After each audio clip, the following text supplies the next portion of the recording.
ఒకవైపున పాకిస్తాన్ విలవిలలాడుతోంది.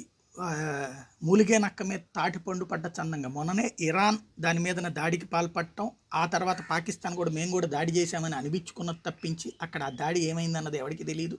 ఈలోపు బెలూచిస్తాన్ ప్రాంతంలో ఉద్యమాలు జరుగుతున్నాయి. అలాగే తెహ్రీకి తాలిబాన్ పాకిస్తాన్ హడావిడి చూస్తున్నాం.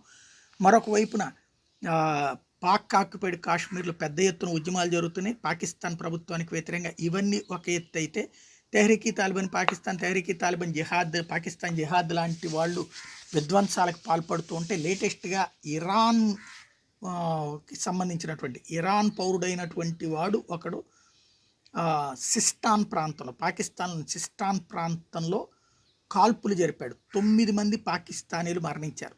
అంటే కొత్త అంటే పాకిస్తాన్ ఇప్పుడు ఇండియాలో ఉన్నట్టుండి చంపించేయడం, అక్కడ విజయ సంబరాలు చేసుకుంటూ ఉండేవాళ్ళు. ఇప్పుడు భారత్లో పాకిస్తాన్ ఎట్లాంటి దుష్కృత్యాలు చేయించేదో ఉగ్రవాదుల్ని, అట్లాంటి ఉగ్రవాదులు ఇప్పుడు పాకిస్తాన్ మీదన పాకిస్తాన్లోనే కాల్పులు జరుపుతూ ఉండటం అన్నటువంటిది సంచలనం సృష్టిస్తుంది. ఓ పక్కన భారతీయులు మా దేశంలో ఉన్నటువంటి 2 పాకిస్తాన్ పౌరులను చంపేశారంటూ తమ దేశంలో తీవ్రవాదుల్ని కాపాడుకురావడానికి ప్రయత్నిస్తే వాళ్ళని భారత్ చంపేస్తుందని మొత్తుకుంటుంటే ఈ తాజా సంఘటన అన్నటువంటిది సంచలనమైంది.